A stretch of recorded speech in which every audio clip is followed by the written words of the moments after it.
L'appareil reproducteur féminin est composé de deux ovaires, dont un seul émet de la puberté à la ménopause par rupture d'un follicule de De Graaf mûr, un ovocyte 2 ou ovule, autour du 14e jour d'un cycle pédagogique théorique de 28 jours. Lors d'un rapport sexuel non protégé, l'éjaculation du sperme a lieu au fond du vagin. Les spermatozoïdes franchissent le col ouvert en période ovulatoire et remontent dans les trompes de Fallope. L'ovocyte 2, gamète fécondable, est aspiré par le pavillon, fécondé dans l'ampoule des trompes, puis l'embryon se développe et s'implante au bout de 7 jours de vie libre, autour du 21e jour, dans la muqueuse utérine réceptive grâce à la progestérone sécrétée par le corps jaune après l'ovulation. Pour comprendre le mode d'action des contraceptifs, il faut décrire en 5 périodes la synchronisation complexe des cycles féminins hormonaux, ovariens, utérins et cervicaux, en prenant comme exemple un cycle théorique pédagogique de 28 jours, avec ovulation en milieu de cycle, ce qui bien entendu est une simplification, car il peut y avoir des différences d'une femme à l'autre, et aussi chez une même femme d'un cycle à l'autre. Ce cycle comprend pour l'ovaire une phase préovulatoire folliculaire œstrogénique qui commence le premier jour des règles et est synchronisée sur la phase de prolifération de l'endomètre, une période ovulatoire autour du 14e jour durant laquelle le col est ouvert,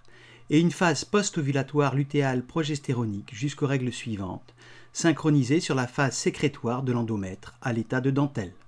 Au début du cycle ovarien, quelques follicules tertiaires cavitaires, stimulés par la concentration croissante de FSH depuis la fin du cycle précédent,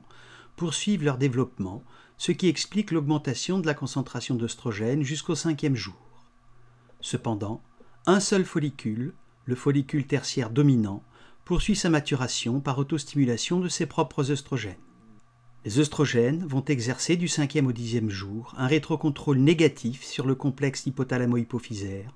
ce qui explique la baisse de la concentration de FSH et la régression des follicules, sauf du follicule tertiaire dominant. Les œstrogènes stimulent après les règles la croissance par mitose de l'endomètre utérin et rendent la glaire cervicale imperméable aux spermatozoïdes et aux microbes pathogènes.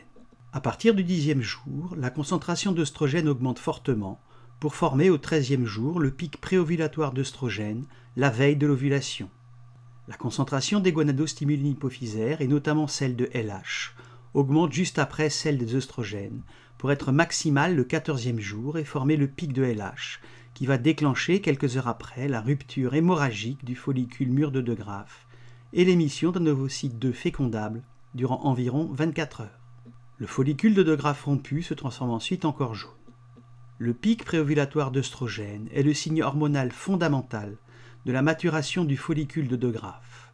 Il rend la glaire perméable aux spermatozoïdes, exerce un puissant mais bref rétrocontrôle positif sur le complexe hypothalamo-hypophysaire,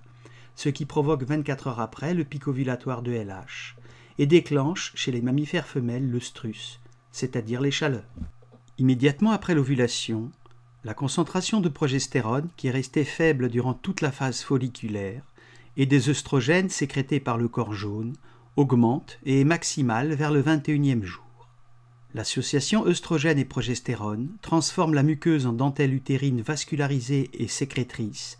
apte à l'anidation d'un embryon vers le 21e jour, et rend la glaire du col imperméable aux spermatozoïdes et aux pathogènes. De plus, elle exerce, dès le 15e jour, un puissant rétrocontrôle négatif sur le système de commande hypothalamo-hypophysaire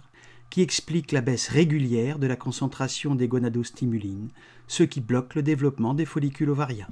À partir du 21e jour, en absence de nidation, le corps jaune régresse, se transforme en corps blanc, ce qui explique la baisse des concentrations d'œstrogène et de progestérone, et donc la levée du rétrocontrôle négatif ovarien, et l'arrêt de la stimulation de la muqueuse utérine. Vers la fin du cycle, au 26e jour, la concentration de FSH augmente, ce qui va stimuler les follicules tertiaires du cycle suivant,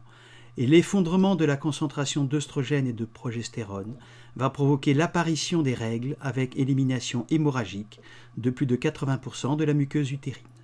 Finalement, le fonctionnement cyclique de l'axe gonadotrope féminin, de la puberté à la ménopause, est finement contrôlé par une boucle de régulation entre le complexe hypothalamo-hypophysaire et les ovaires. L'antéhypophyse, par la sécrétion cyclique de gonadostimulines FSH et LH, commande le fonctionnement cyclique des ovaires, qui à leur tour, par la sécrétion cyclique d'œstrogène et de progestérone, stimulent l'utérus et le col. Mais les ovaires exercent en retour deux rétrocontrôles négatifs sur le système de commande, d'abord œstrogénique en phase folliculaire, puis œstroprogestéronique en phase lutéale, encadrant un puissant mais bref rétrocontrôle positif, dû au pic préovulatoire d'œstrogène du 13e jour, qui ouvre le col, stimule le complexe hypothalamo-hypophysaire, qui en réponse sécrète le 14e jour le pic ovulatoire de LH, qui déclenche quelques heures après l'ovulation.